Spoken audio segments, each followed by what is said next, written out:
கர்த்தருடைய பரிசுத்த நாமம் மகிமைப்படுவதாக. Today's promise verse is taken from Psalms chapter 126 verse 5. Those who sow with tears will reap with songs of joy. சங்கீதம் 126 அதிகாரம் 5 வசனம். கண்ணீரோடே விதைக்கிறவர்கள் கெம்பீரத்தோடே அறுப்பார்கள்.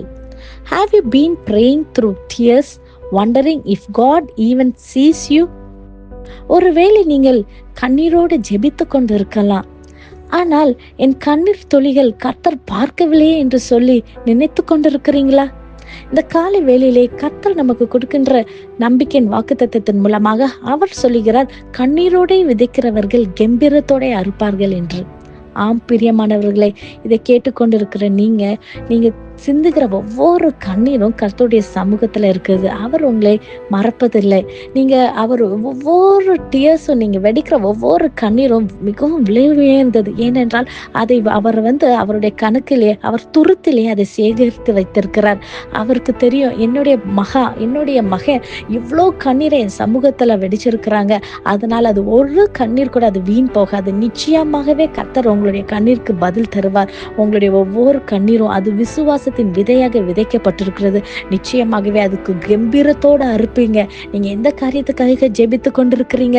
உங்க பிள்ளைகள் காரியத்துக்காக அநேக நாட்களாக ஜெபித்து கொண்டிருக்கிறீங்களா? அல்லது உங்க கணவருக்காக, உங்க மனைவிக்காக, அல்லது உங்க குடும்பத்துல இருக்கிற ஏதோ ஒரு நபருக்காக, ஏதோ ஒரு தொழில, அல்லது என்ன ஒரு வேலை விஷயமாக கூட இருக்கலாம். பிரியமானவர்களே, இந்த கேட்டுக்கொண்டிருக்கிற நீங்க அநேக நாட்களாக நான் கண்ணீரோடு ஜெபிக்கிறேன், உபவாசத்தோட ஜெபித்து கொண்டிருக்கிறேன், ஆனா என் காரியத்துல ஒரு மாற்றமும் இல்லை சொல்லி கொண்டிருக்கிறீங்களா?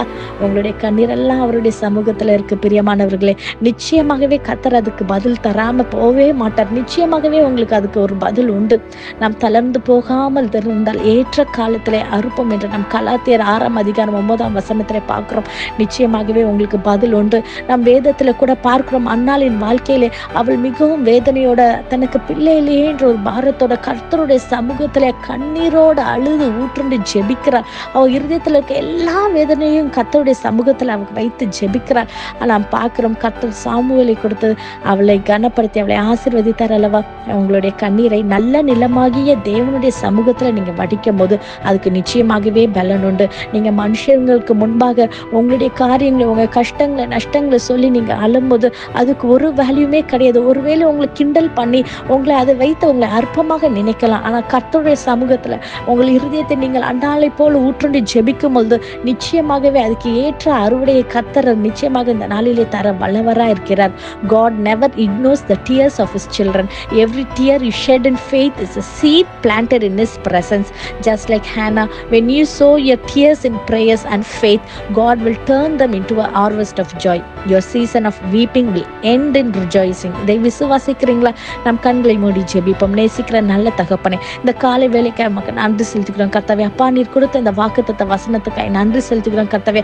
ஆண்டவரே, கண்ணீரோடு வேதனையோடு ஜெபிக்கிற ஒவ்வொரு பிள்ளைகளுக்கும் கர்த்தாவே, ஆண்டவரே, நீங்க கம்பீரத்தோட அறுவடை நீங்க இந்த நாளிலே தரப்போகிறதுக்காக நன்றி செலுத்துகிறோம் கர்த்தாவே.